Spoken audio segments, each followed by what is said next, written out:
Buenos días. Varias veces durante esta sesión dominical de Facebook hemos hablado de la violencia que hay en el mundo, tanto interior que exterior. Y esta plática íbamos a consagrar a la revolución de la cuchara, un tema que es muy inspirador, muy rica, muy elevador. Pero hoy tenemos que cambiar de tema porque ha sucedido en Bodh Gaya, el lugar más sagrado para todos los budistas, un acto de terrorismo. Había 9 bombas, 8 explotaron dentro como 10 minutos en varios lugares importantes en Bodh Gaya, incluyendo bajo el árbol de Bodhi. Y había 3 bombas en el monasterio del Karmapa, donde se queda y donde viven muchos monjes ahora.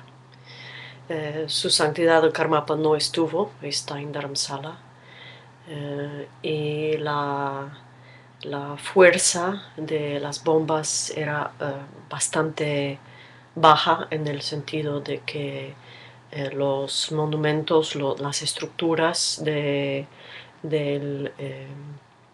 la estupa bajo el árbol de Bodhi, tanto el monasterio, no quedaron realmente dañados en su estructura. Había 2 personas heridas, 2 monjes. Sucedió a las 5:30 de la mañana, hoy domingo, una hora de las meditaciones madrugadas. Y el contraste es bastante fuerte cuando los terroristas en Nueva York atacaron al edificio de las torres, las 2 torres, ¿no? Son símbolos, si uno quiere verlos como símbolos, son símbolos para finanza global y por lo tanto por capitalismo y quizás codicia. Quizás esto era la idea. Como ya lo saben los periodistas con los cuales yo trabajaba antes, toda la revista, todos los trabajadores de la revista estaban en las torres este día, y saben que no eran personas que son símbolos, sino personas como ordinarias, mundanas. No eran encarnaciones de codicia, etc. Eran seres humanos todos. Pero en el caso de Bodh Gaya, aún si aceptamos que el blanco del ataque no eran tanto seres humanos, sino símbolos, la estupa de Bodh Gaya es un símbolo del Buda y sus enseñanzas. Varias bombas explotaron justo al lado del árbol de Bodhi, que por mucha suerte, o podemos decir buen karma, no quedó dañado. Pero es como un imán que atrae a todos los que tratamos de seguir las enseñanzas del Buda, como un lugar donde podemos reconectar con su vida y con su mensaje, el mensaje básico cuya raíz es la no violencia. Y es donde no celebramos como hacemos una reunión grande para plegarias para paz mundial. Es un lugar donde vamos para tratar de fortalecer nuestro compromiso con un camino de no violencia, de amor, de compasión. Así que atacar con violencia un símbolo de la no violencia nos ofrece un contraste enorme. Y tratando de procesar, son noticias que acabo de leer hace 2 horas cuando me paré o cuando entré a orientarme para el día. Y por lo tanto estamos procesando juntos este acontecimiento. Pero aunque de un lado tenemos el gran contraste entre el odio y la violencia, que obviamente era impulsando esta situación, este acontecimiento, y el amor y la no violencia, que es lo que representa para nosotros Bodhgaya y especialmente el árbol de Bodhi. Tenemos este contraste y sería muy fácil para nosotros vernos víctimas, no victimizados por terrorismo, por violencia, por lo que sea.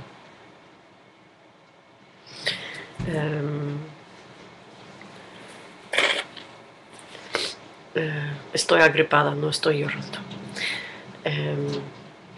Sin embargo, también tenemos en las enseñanzas del Buda una enseñanza clave, que es de no enfocarnos solo en sufrimiento y felicidad, sino de buscar las causas. Y la estructura que subyace todas sus enseñanzas es esta idea de que todo está sujeto a causas y condiciones. Y si queremos cambiar el futuro o si queremos cambiar una situación, hay que mirar las causas. Y en este caso es algo muy como brutal, que si nos damos cuenta que hasta ahora, aunque sí hay bastante violencia y terrorismo en el mundo ahora, incluyendo a la India, y que en la India cuando hay tensiones entre grupos colectivos, muchas veces está basado en religión. Y hasta ahora no ha involucrado a los budistas ni como los que lo hacen, como malhechores, ni como víctimas. Hasta ahora ha sido básicamente entre los musulmanes y los sikhs, o los hindús y los musulmanes, y entre los hindús y los sikhs principalmente. Es la primera vez que vemos que los budistas nos presentamos para los que quieren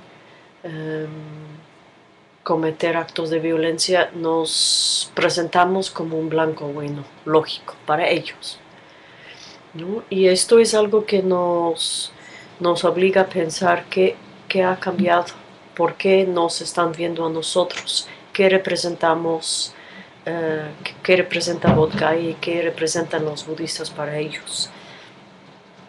Y es una situación en que vemos la causalidad muy, muy claro. Y hay que decir que hasta este siglo los budistas hemos podido decir que no había violencia o guerras en el nombre del budismo. Esto era algo que hemos dicho.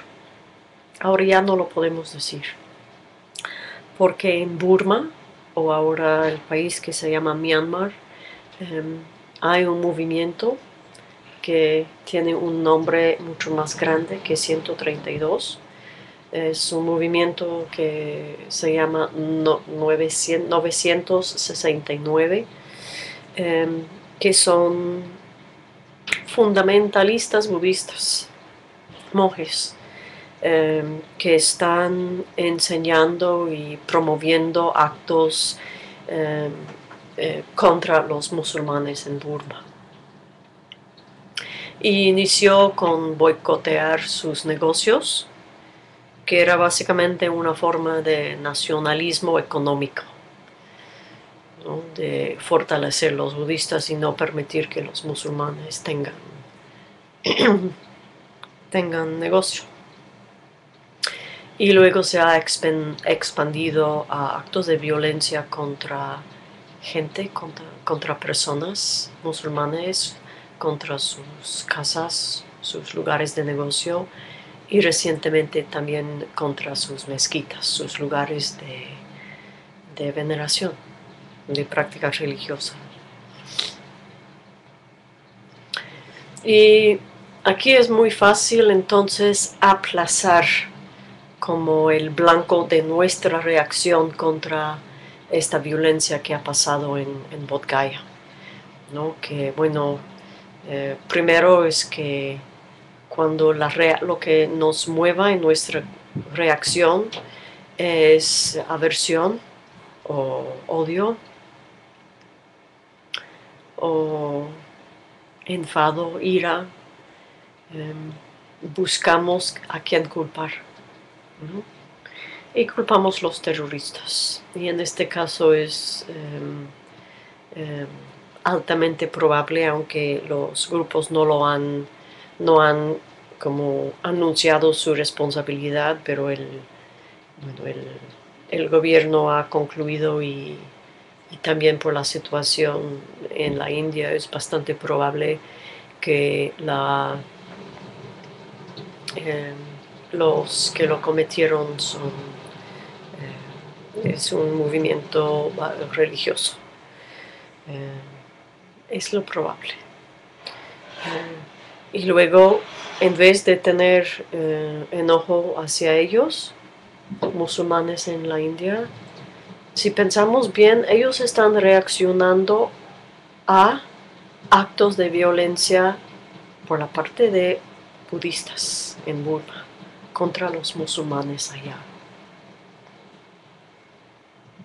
Pues ya se ha complicado un poquito, ¿no? Especialmente ya que hay gente supuestamente sosteniendo las enseñanzas de Buda y sus votos. De un lado, si cometen actos de violencia contra otros seres humanos, tenemos que preguntar si realmente están viviendo el budismo. Sin embargo, ¿no? Están vestidos así y rasurados así.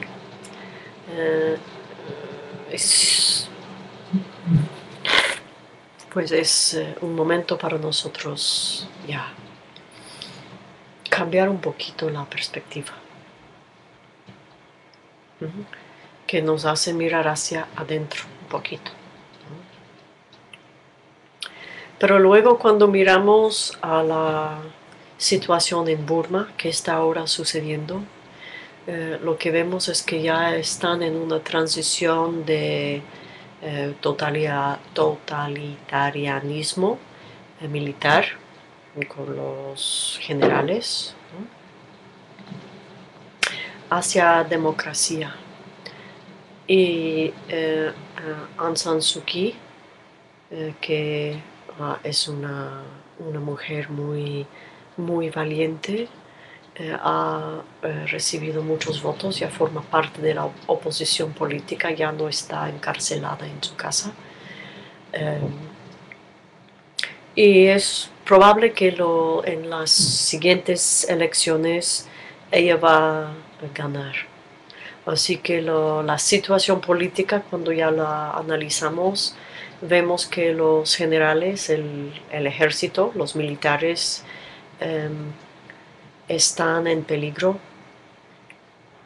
Y parece, de lo que se puede leer, de los que analizan la situación, parece que son ellos que están manipulando eh, los conflictos o los prejuicios que hay entre budistas y musulmanes en el país.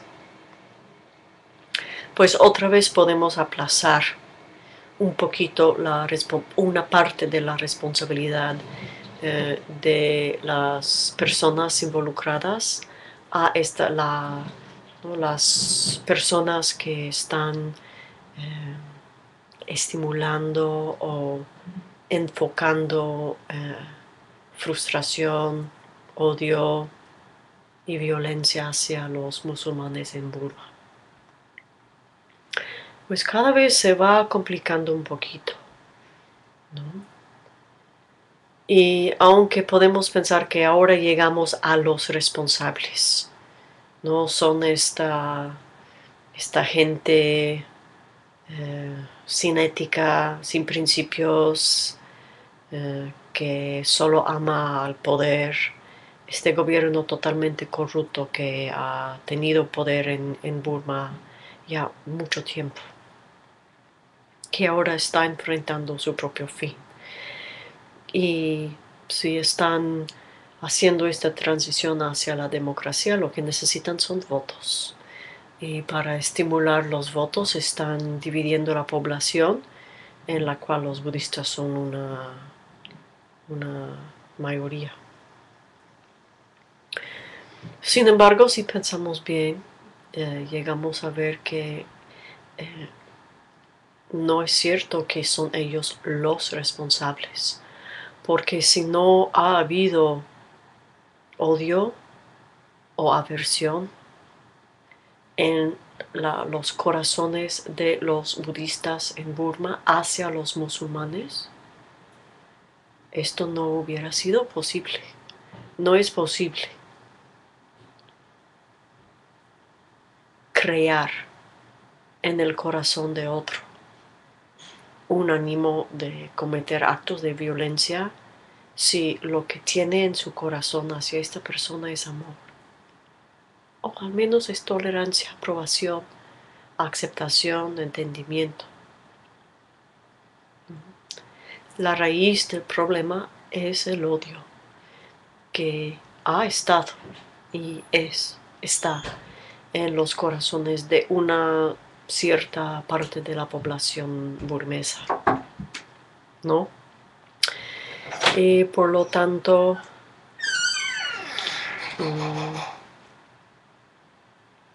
why don't you just take the bag out? Mi sobrina llegó. Why don't you just take it out? Because it's kind of distracting. There's three of them. I'll show you. Just.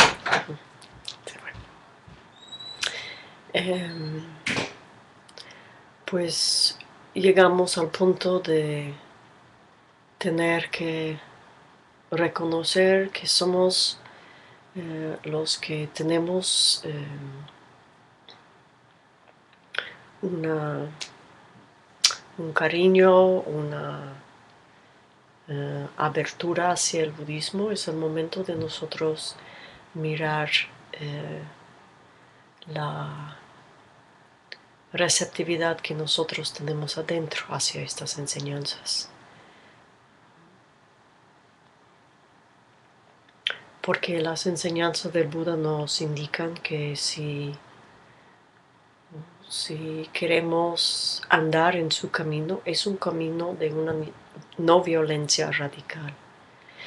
Y la no violencia, o la violencia, más bien, está arraigada en la aversión y el amor, el odio.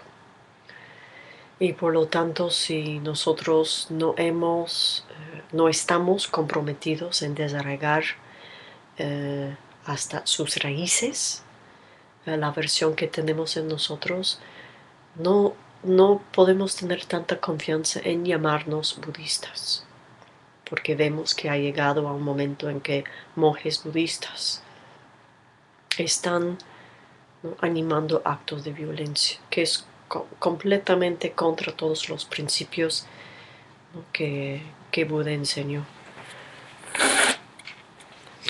Y creo que cuando empezamos a averiguar esta situación de todos lados, por primero nos toca a nosotros mirar nuestra reacción, de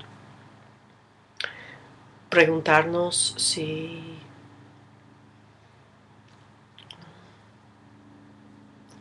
sentimos aversión,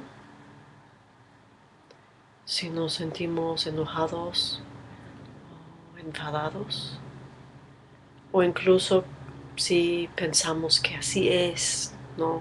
Islam, así es este camino distorsionado, ¿no? O de querer tomar pasos fuertes.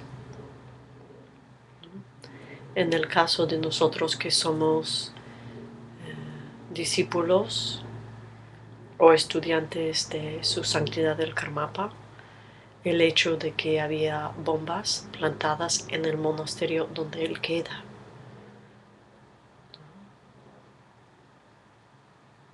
Esto, ¿no?, puede estimular como miedo,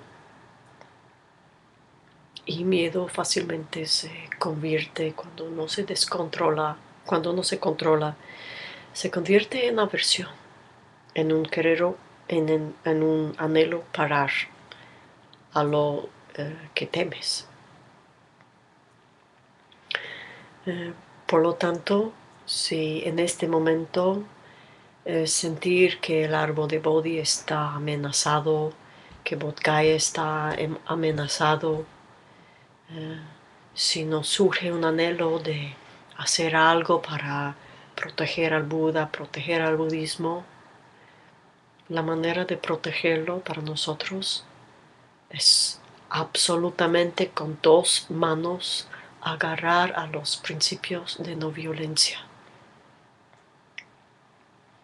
y de fortalecer nuestra determinación de vivirlos ampliamente, empezando con nuestra propia reacción a esta situación, ¿no? Ya que el Bodhgaya es el lugar donde vamos para conectar con las enseñanzas de Buda, para sentir su presencia, como ¿no?, sentir la conexión, pensar que ahí estuvo, ahí andaba en este terreno, ¿no? Ahí se sentó, ahí pasó todo lo que hasta ahora estamos aprovechando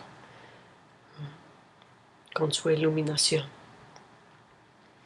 Vamos para fortalecer nuestro compromiso de cultivar los mismos principios, las mismas cualidades que Él perfeccionó bajo el árbol, ¿no? Y por lo tanto, ¿no?, si queremos como rendir homenaje a este ser y a sus enseñanzas, tenemos la posibilidad de hacerlo sin ir a Bodhgaya, pero rindiendo homenaje a sus enseñanzas.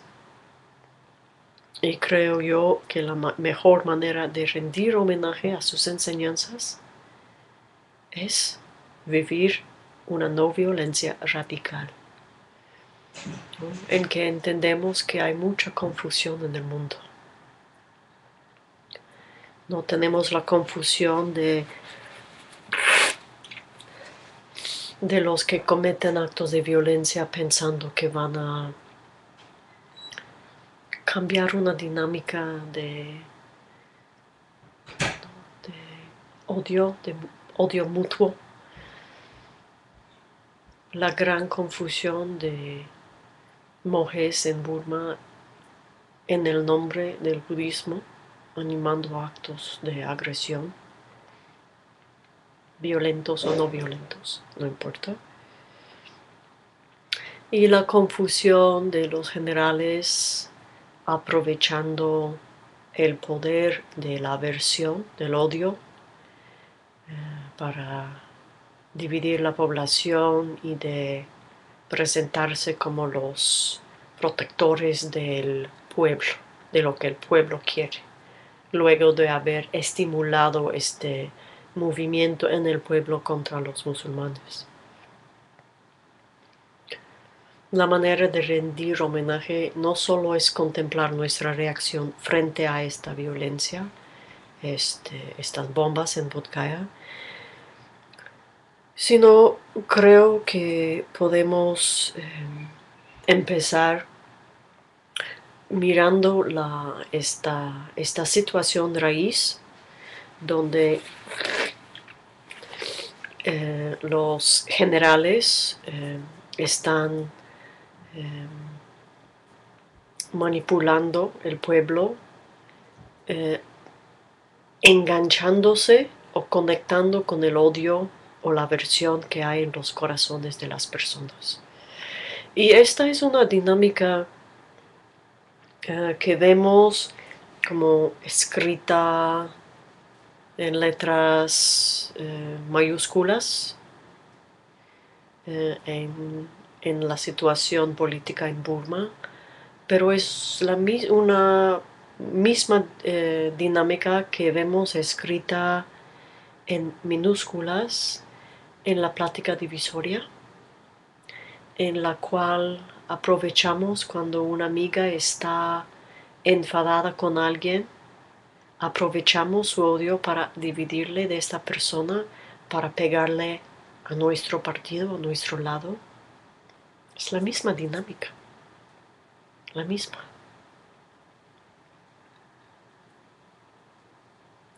Y si queremos asegurarnos que en la política no se lo hace así, entonces ya nosotros como parte de este proyecto debemos empezar a asegurar que no suceda en las relaciones personales cercanas que tenemos.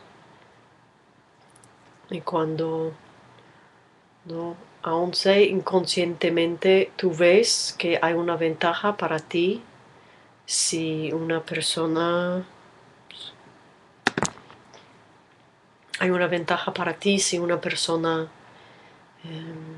que está peleando con otra persona o tú sabes que no se lleva bien con otra persona, ¿no? Y tú sabes que si esta persona te ve como su aliado en esta pelea, va a fortalecer tu conexión, tú vas a tener alguna ganancia de la situación.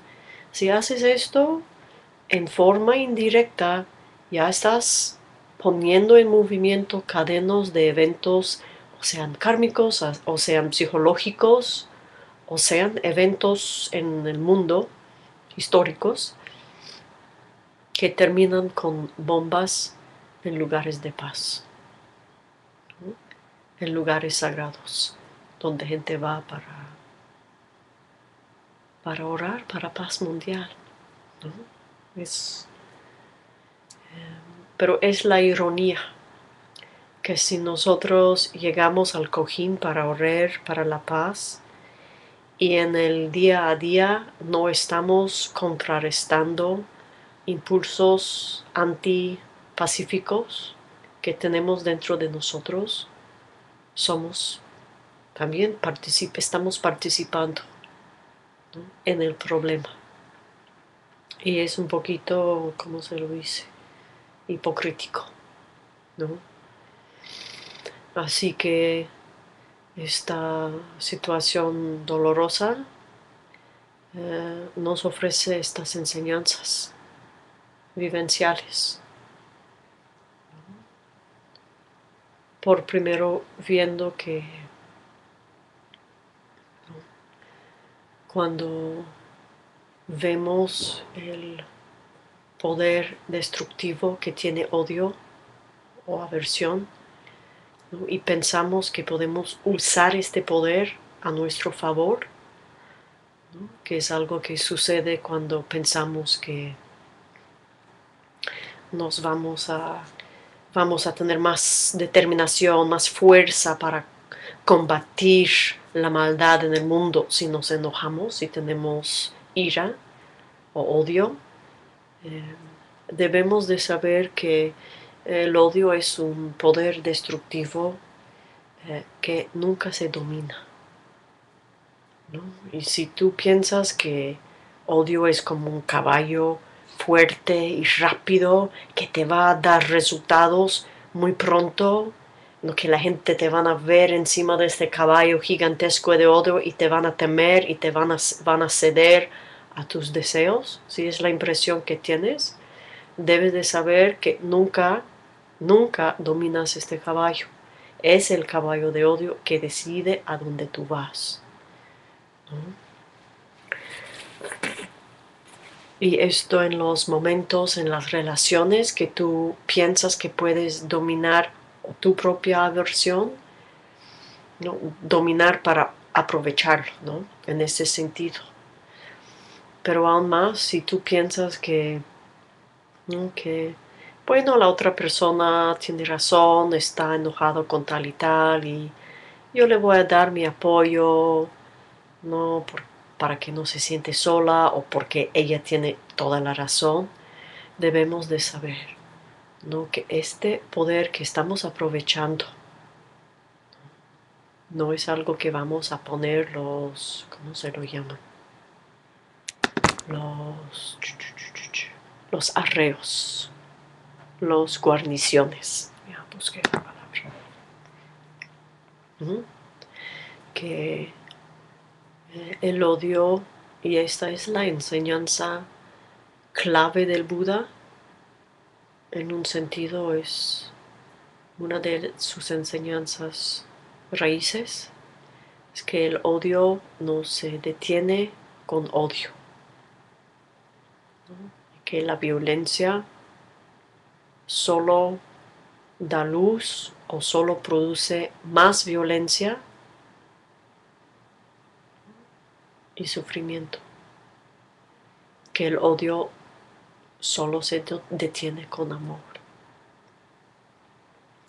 Y el poder del amor sí es un poder que podemos aprovechar, que nunca nos va a llevar donde no queremos ir. Está totalmente alineado con lo mejor de nosotros. No es algo que tenemos que pelear. Y esta enseñanza que el odio solo se detiene con amor, es una enseñanza que tenemos la oportunidad de poner en práctica ahora mismo. Y por primero, una manera de hacerlo es de fortalecer nuestra determinación, y es la tarea para la semana. Fortalecer la determinación de parar o detener la violencia en el mundo, deteniéndola en nosotros mismos, que incluye ahora no solo cuidar las acciones de cuerpo y de palabra, sino nuestras acciones mentales. Fortalecer esta determinación es tan crucial. Si nosotros que nos vemos victimizados con actos de violencia no somos totalmente comprometidos en salir de estos ciclos, los ciclos no se van a parar. Pero a la misma vez de nosotros saber que por la interdependencia que hay entre todo en el mundo y todos en el mundo, nosotros, las 100 personas que estamos escuchando ahora, si decidimos que vamos a desarraigar dentro de nosotros la aversión que puede haber hacia otros grupos, hacia otras personas, hacia otros sistemas de pensar o actuar, si realmente nos comprometemos con esto y ya hoy empezamos a trabajar con esto, esto es manera de contrarrestar la violencia. Y les propongo como la tarea más práctica de cuidar no solo la mente, sino de cuidar la palabra.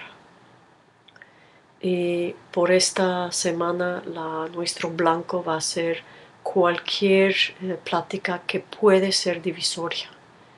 Cuando nosotros estamos frustrados con alguien, de no comentarlo con otra persona que podemos estar jalando a pensar igual. ¿No? Porque cuando tú ves una persona como mala, enfocándote en sus faltas y llamas la atención a estas faltas de la otra persona, estás creando una división. ¿No? Estás pintando a la otra persona con colores que sabes que a la otra persona no les va a gustar. Y esto estimula y fortalece la aversión. ¿No? Esto es básicamente lo que los generales burmeses están haciendo. No lo hagamos. Nosotros al menos no lo hagamos.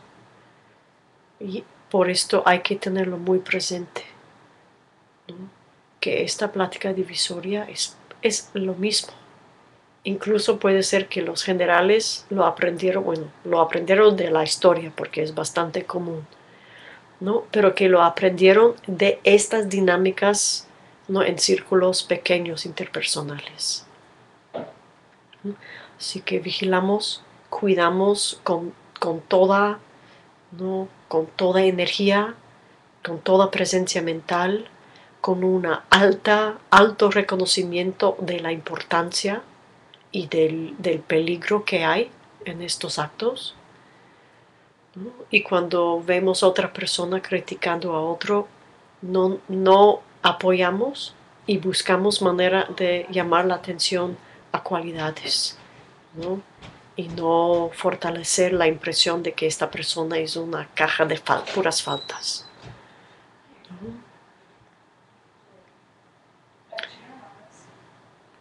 No nos permitimos ganar una sensación de apoyo y compañía,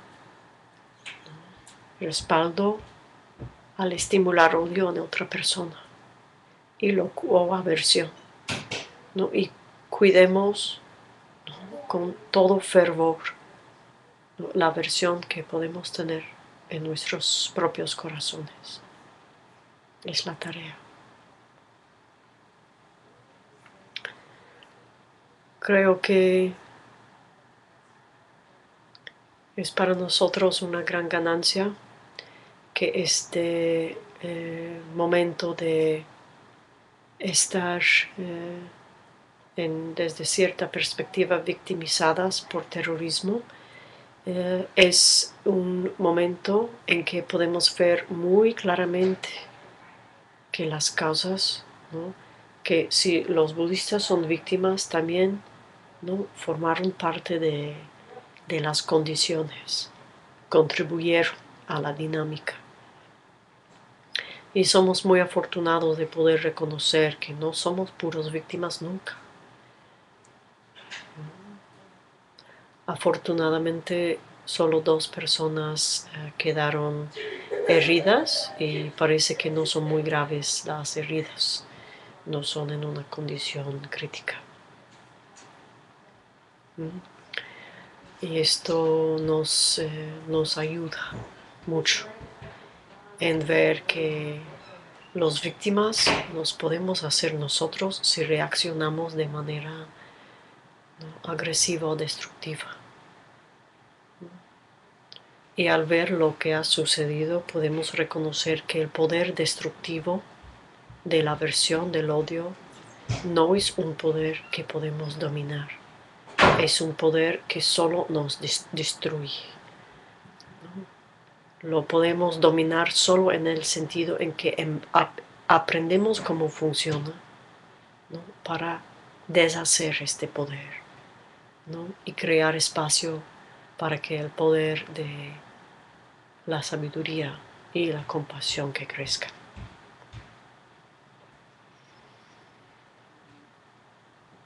Creo que en este momento tenemos una oportunidad de mostrar respecto a las enseñanzas del Buda, al guardar estas enseñanzas y en específico sus enseñanzas contra odio y aversión y en favor de la no violencia. en todas nuestras acciones cotidianas esta semana. Ojalá podamos aprovechar esta oportunidad de rendir homenaje al Buda con todas nuestras palabras, nuestras acciones mentales y con nuestras acciones físicas en esta semana. Gracias.